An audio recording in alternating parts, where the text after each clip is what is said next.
Introduction: the hidden battle no one sees. Have you ever felt like you're constantly pretending to be okay?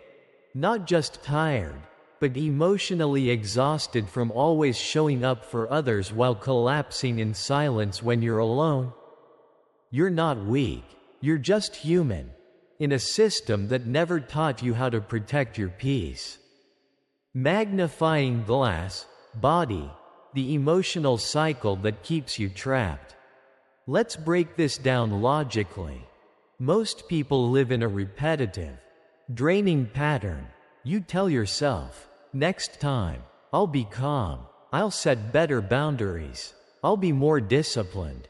Then something triggers you, a rejection, a harsh word, a moment of failure, and suddenly, that calm mindset shatters. You react, you spiral, you regret. This is the silent loop millions of people wake up to every day. Why? Because most of us unknowingly hand over our emotional power to the world. One message ruins the entire day. One person's judgment crushes years of self-esteem. One setback kills motivation. That's not life. That's emotional slavery. Here's the uncomfortable truth.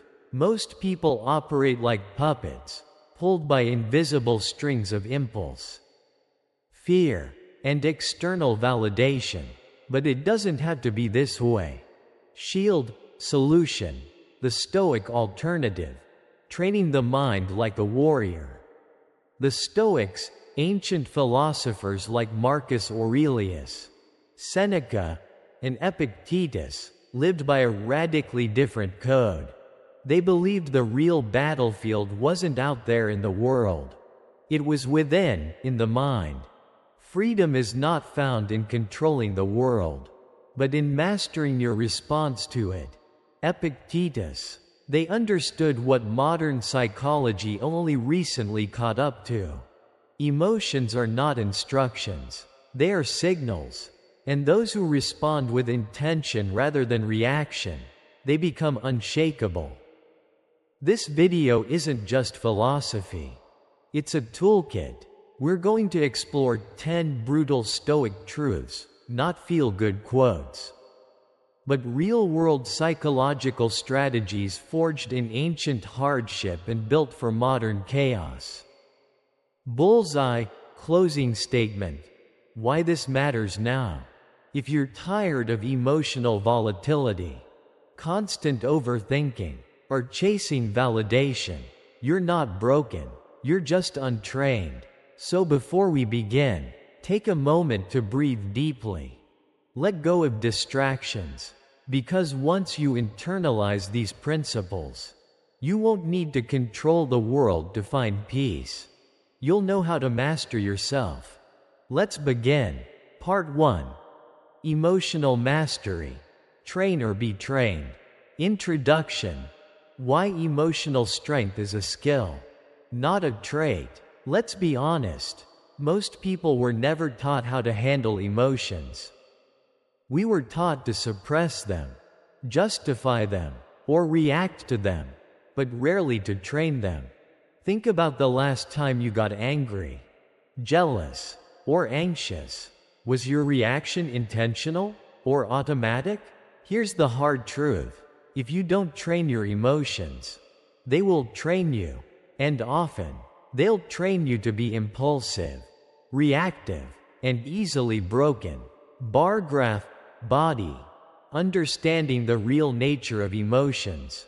Let's break this down using a Stoic lens, and modern psychology supports it. Marcus Aurelius once wrote, "If you are distressed by anything external, the pain is not due to the thing itself, but to your estimate of it." In simple terms, what happens to you isn't what hurts, it's how you interpret it. Here's how the untrained mind typically operates. You feel insulted, right pointing arrow, you lash out. You feel afraid, right pointing arrow, you avoid. You feel rejected, right pointing arrow, you chase or collapse emotionally. You become a puppet to emotion. But Stoicism teaches the opposite. Emotions are signals, not commands. Feeling anger doesn't mean you must explode. Feeling fear doesn't mean you must run. Feeling pain doesn't mean you must act out. Hammer and wrench, practical strategy, pause. Observe, decide. Here's how you apply this in real time. Pause. When triggered, don't react instantly. Let a gap form between emotion and action. Observe. Label the emotion. Is it anger, pride, shame? What caused it? Question. Ask, is this worthy of my energy? Will reacting serve me or control me? Act with intention. Respond, not from impulse, but from clarity. Example from history. Marcus Aurelius, as Roman emperor, was regularly insulted and betrayed, yet rarely retaliated. He understood the ultimate power is not in domination, but in internal control. He could have screamed, he could have punished, but instead, he often chose silence, not weakness, but strength. That's what it means to say, I felt it, but I didn't act on it. Bullseye. Conclusion. Emotional control equals real power. Your mind is like a muscle, and every time you override a reactive emotion with composed action, you grow stronger. Modern life is full of emotional landmines. Social media comparison, disrespect, delays, misunderstandings. But remember, you can't control the world. You can only control your reaction to it. And that's where real power begins. Start training now, because untrained emotions don't disappear. They just keep running the show. Part 2. Mental clarity. Observation over reaction. Introduction. Truth number 2. Don't react. Observe first, then choose power. How often do we make snap judgments, only to regret them later? You read a message and assume the worst. Someone criticizes you, and you instantly get defensive. A delay, a silence, a misunderstanding, and your mind spirals. But here's the Stoic truth. Mental clarity doesn't come from reacting fast, it comes from observing first. From choosing power over panic. As Seneca once wrote, we suffer more often in imagination than in reality. Bar graph, body, distortion, the real source of suffering. Let's unpack that. According to Stoicism, and backed by cognitive behavioral therapy today, most of our suffering doesn't come from events themselves, but from the stories we tell ourselves about those events. Common examples. Didn't get a reply to your message? You assume they're ignoring you, instead of simply being busy. Someone criticizes your work? You see it as an attack, not as feedback that could contain a valuable insight. You feel insulted in public? Your pride flares up, but reacting gives your power away to the one who provoked you. In every case, the pain comes not from the situation, but from your interpretation of it. Hammer and wrench, practical strategy. Use the courtroom of the mind. Here's a powerful metaphor to keep in mind. Think of your mind as a courtroom. Your emotions bring forward evidence, anger, fear, jealousy, shame, but you are not the evidence. You are the judge. Your job is not to react.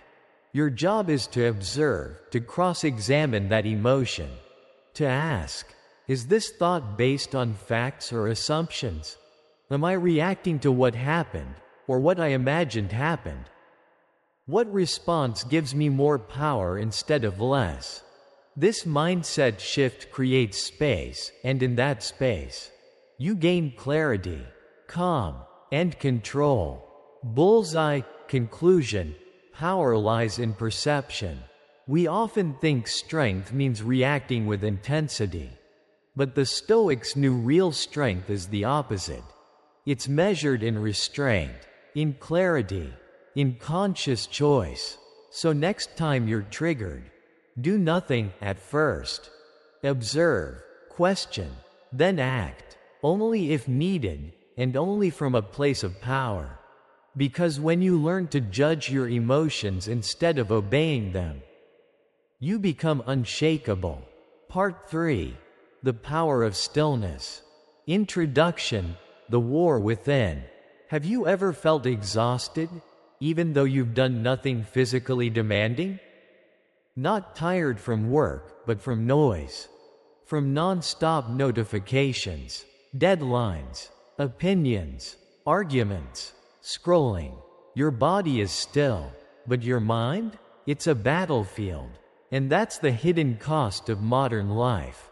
As Marcus Aurelius, the Stoic emperor, once advised, nowhere can a man find a quieter or more untroubled retreat than in his own soul. The problem isn't just what's out there. It's that we've forgotten how to return inward. Bar graph, body, the psychology of overstimulation. We live in a world that constantly demands our attention. Every second is filled with noise, visual, emotional, digital. And the result? Anxiety rises. Focus disappears. Emotional reactivity increases. And worst of all, we lose contact with ourselves.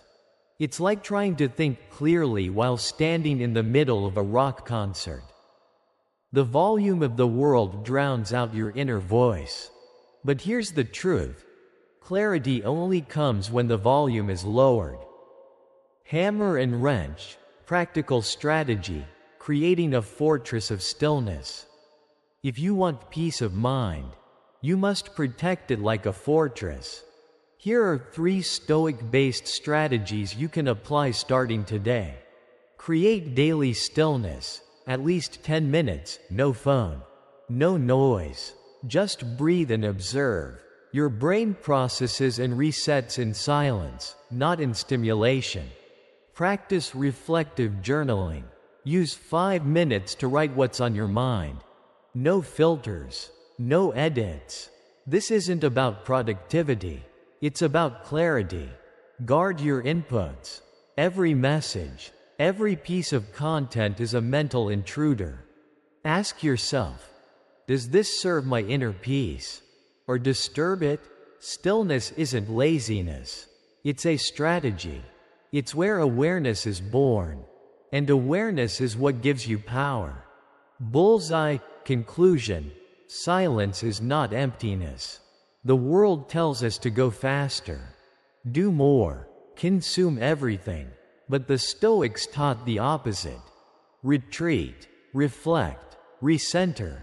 Because in stillness, we don't lose ourselves. We remember who we are. So, if your mind feels scattered today, pause, breathe, and choose the most revolutionary act in a chaotic world. Silence. Not as escape, but as mastery. Part 4. True strength needs no explanation. Introduction. The urge to be understood. Let me ask you something. How often do you find yourself over-explaining your decisions, your emotions, your boundaries, just to make others understand you? If that sounds familiar, you're not alone. But here's the hard truth. The need to be understood is often a disguised form of emotional dependence. Epictetus, one of the great Stoic minds, put it bluntly, don't explain your philosophy, embody it, because real power isn't loud. It doesn't beg for permission. It simply is. Brain, body, the psychology of over-explaining. Let's break it down. Why do we explain ourselves so much? Because we want validation. Because we fear judgment. Because we confuse being understood with being worthy. But here's the psychological trap. The more you try to explain, the more control you hand over to someone else's approval. Imagine a lion in the wild. Does it stop and justify why it hunts? No, it acts in alignment with its nature. Silently, powerfully.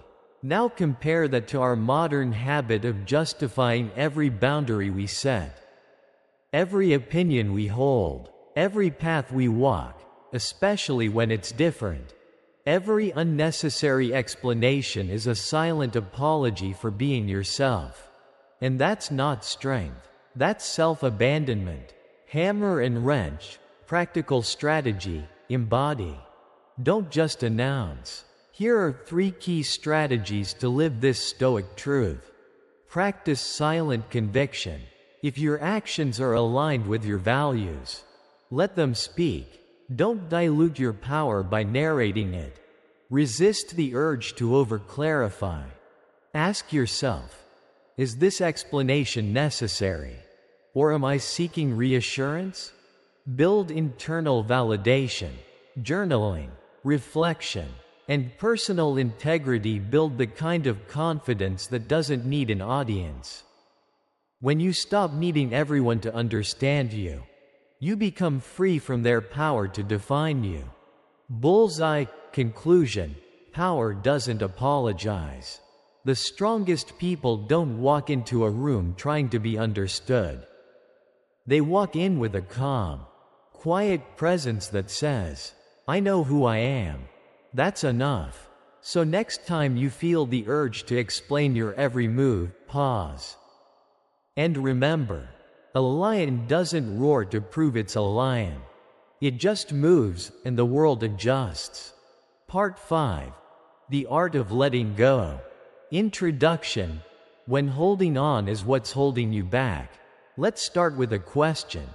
Have you ever held onto someone long after they stopped holding onto you?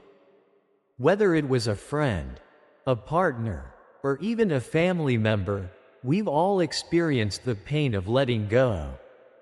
But here's the Stoic truth. What feels like loss is often just transformation. Epictetus said it best, rejoice in what you have, not grieve what you lost. This isn't about emotional numbness. It's about inner mastery. Because letting go isn't weakness, it's discipline. Brain, body, the psychological cost of attachment. Let's break down what really happens when we hold on too tightly. We attach our identity to people. When they leave, we don't just lose them, we lose ourselves. We crave closure. But in reality, closure is often just a socially accepted way of chasing control. We resist impermanence, even though change is the most natural law of life. Stoicism teaches that every relationship has a season, and trying to extend it beyond its purpose creates suffering. Instead of asking, why did they leave?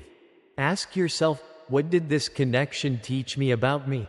That's where the real growth begins. Hammer and wrench, practical strategy. Release what shrinks you. Letting go isn't just an idea. It's an intentional act. Here are 3 practices to build that discipline. Audit your energy. Who makes you feel smaller? Anxious? Disconnected from yourself? Let those bonds loosen. Detach with dignity. You don't need conflict, drama, or a perfect explanation. Quiet closure is often the most powerful. Return to center. Reinvest in your inner world, journaling, solitude, physical training, anything that rebuilds the connection with you. Letting go isn't giving up. It's choosing not to carry what no longer fits your path. Bullseye. Conclusion. Release is a sign of strength. Mastery isn't about how many people you can hold on to. It's about how many you can release with love, with peace, and without losing yourself in the process. So next time someone walks away, let them. Not out of indifference, but out of understanding. Because strength isn't proven in attachment. It's proven in your ability to walk forward alone and still be whole. Part 6. Discipline equals freedom. Introduction. What if freedom isn't what you think it is? Most people believe freedom means doing whatever you want, whenever you want. But the Stoics, and especially Epictetus, challenge that completely. He once said, "No man is free who is not master of himself." In other words, true freedom is not about indulgence, it's about self-mastery. Not the ability to act on every impulse, but the ability to not be ruled by them. So here's the hard truth. Discipline isn't the opposite of freedom. It's the path to it. Brain, body, the hidden link between structure and inner power. Let's break this idea down into 3 essential components of Stoic self-discipline. 1. Sacred morning rituals. Start the day with intention, not reaction. The Stoics began their mornings reflecting on virtues, preparing mentally for adversity. Even 10 minutes of solitude, journaling, or breathwork can reframe your entire mindset. Your morning is your battlefield, win it, and the rest follows. 2. Value-based action over emotion. Don't wait to feel like it. Act from principle, not mood. Emotions fluctuate. Values are steady.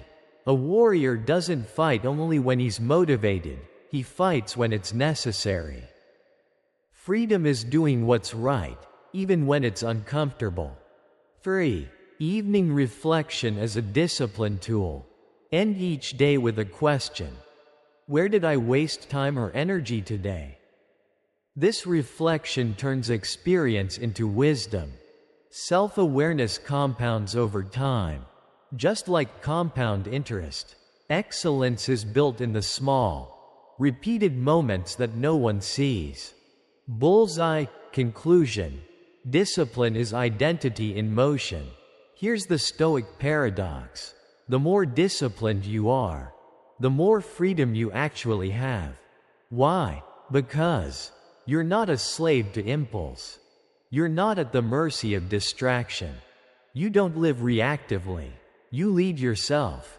Discipline isn't about being strict for the sake of it. It's about building internal strength, so you're not tossed around by circumstances, opinions, or your own fluctuating emotions. Every repeated action is a vote for the person you're becoming. So the question isn't, do I feel like doing this today? It's, what kind of person am I choosing to be? And that is real freedom. Part 7. Detachment. Love without dependence. Introduction. Can you love without needing to possess? Let's begin with a bold Stoic truth. Happiness and yearning for what's not present cannot coexist. Epictetus. What does this mean? It means that true happiness can only exist when you stop attaching your inner peace to external things, even the people you love. Detachment isn't coldness. It's not apathy. It's the ability to care deeply without becoming dependent. Brain, body, understanding the Stoic art of detachment. Let's explore how Stoicism reframes emotional connection without emotional captivity. 1. Love without clinging. You can love someone and still be okay if they leave. Stoics teach us that all things, people, relationships, moments, are temporary. If your identity collapses when someone walks away, that's not love, that's attachment. True love is free. It doesn't hold on tightly. It holds space. 2. Check for emotional overexposure. Ask yourself, if this person or thing disappeared tomorrow, would I still stand? This question is not pessimistic. It's strengthening. It's a way to reclaim your emotional sovereignty, to stop outsourcing your peace. Dependency creates fragility. Detachment builds resilience. 3. Practice psychological distance. Daily reminders that everything is borrowed, not owned, train your mind to stay steady. Create emotional breathing room. You don't have to respond instantly. You don't have to control outcomes. You're not here to grip, you're here to witness, to participate, and to release when the time comes. Holding space is more powerful than holding tight. Bullseye. Conclusion. Why detachment is emotional mastery. Here's what Stoics knew that modern psychology confirms. The more you let go of control, the more peace you gain. Detachment isn't about pushing people away. It's about grounding yourself so deeply that you're not shaken when life shifts, because it will. Your peace doesn't have to depend on anyone else. And your love doesn't have to come with fear. To master detachment is to master your emotional freedom. So ask yourself today, if this ended tomorrow, would I still be whole? If the answer is no, your work begins there. Part 8. Train through discomfort. Introduction. Why would anyone choose hardship? Let me ask you this. If everything in your life was taken away tomorrow, the comfort, the routines, the technology, would you survive? Or would you shatter? Seneca, one of the most respected Stoic philosophers, believed the answer to that question should never be left to chance. Set aside a certain number of days, during which you shall be content with the scantiest and cheapest fare, with coarse and rough dress, saying to yourself all the while, is this the condition I feared? The purpose? To confront your fear before life forces it on you. Brain, body. Why voluntary discomfort is a Stoic training strategy. This isn't about punishing yourself. It's about preparing yourself. 1. Why Stoics trained with hardship. Ancient Stoics didn't wait for chaos to strike. They trained for it in advance. Voluntary hardship, even small, conditions your mind to reduce fear and increase resilience. Modern translation? 1 day per week. Disconnect from comfort. No phone. Cook simple meals. Walk instead of drive. Face inconvenience on purpose. The man who has already faced loss cannot be threatened by it. 2. Delaying gratification sharpens focus. In today's world, instant gratification is the default. Stoicism flips that. By learning to delay comfort, even for an hour a day, you take back control from your impulses. Discipline doesn't limit your life. It upgrades it. 3. Turn challenges into mental reps. Think of every difficult moment as weight on a barbell. The more you face voluntarily, the stronger you become involuntarily. The question isn't, will hardship come? It's, will you already be trained when it does? Bullseye. Conclusion. Train now, so you don't break later. Here's what Seneca and every warrior of the mind understood. Peace is not the absence of struggle, it's the ability to function within it. So next time you feel discomfort, don't resist it. Use it. Lean in. Train while others sleep in ease. Because the storm will come. And when it does, you won't just survive. You'll lead. Part 9. Stop seeking closure. Heal without answers. Introduction. Why we crave closure. Let's be honest. Most emotional pain doesn't come from what happened. It comes from not knowing why it happened. You don't lose sleep over the breakup itself.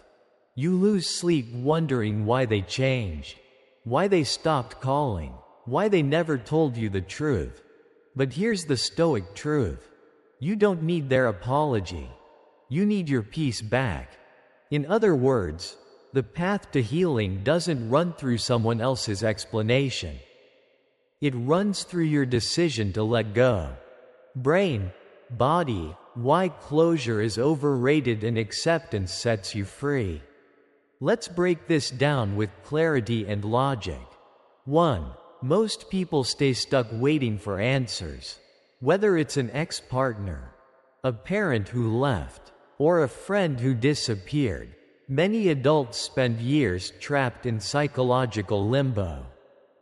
They replay conversations, reread messages, obsess over what they missed. But Stoicism teaches, not every chapter in life gets a satisfying ending. And sometimes, silence itself is the clearest message of all. 2. No one owes you clarity, only you can close the door. Here's a hard truth. No one is required to explain why they left. Betrayed, or change, and waiting for closure is often just another form of control, trying to make the past fit into a narrative you can feel okay about. True peace isn't found in someone else's words. It's found in your decision to stop waiting.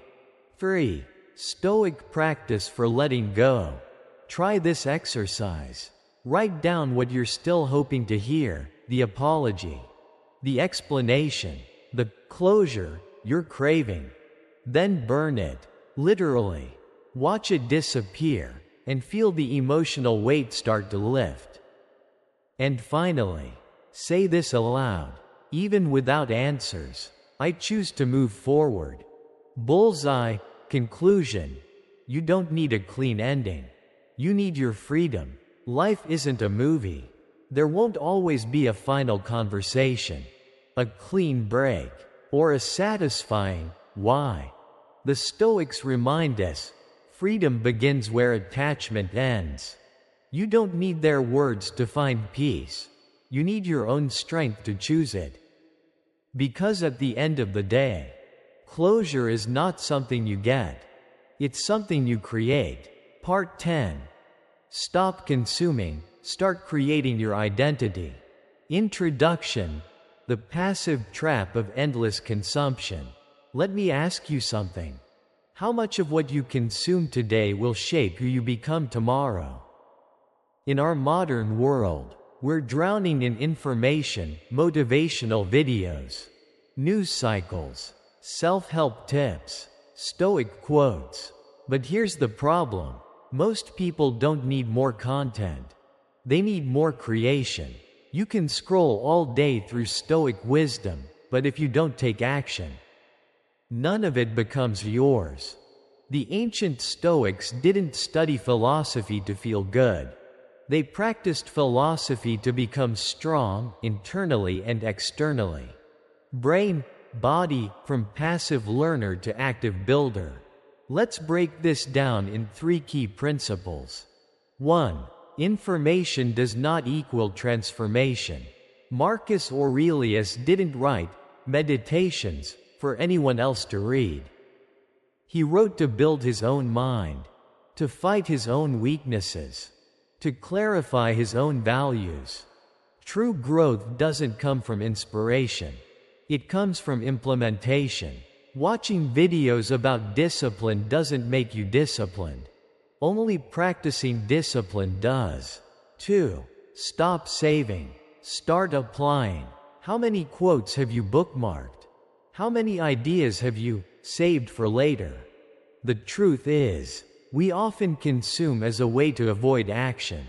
It feels productive, but it's passive. Try this instead. Every time you encounter a powerful idea, ask, how can I live this today? 3. Don't just follow philosophy. Embody it. Don't just read about resilience. Build resilience in your routines. Don't just listen to silence. Practice it in uncomfortable moments. Don't just follow a Stoic account. Become the kind of person worth following. Bullseye, conclusion. Your identity is built, not consumed. You are not what you scroll through. You are what you practice, what you build, what you repeat. The Stoics weren't spectators of life. They were participants, warriors of the mind. So the next time you feel inspired, stop and ask yourself, what small action can I take right now to live this truth? Because you don't become stoic by watching. You become stoic by doing. Conclusion: master yourself, not the world. Introduction: what you've just learned. Over the course of this video, we've walked through 8 unfiltered truths from Stoic philosophy.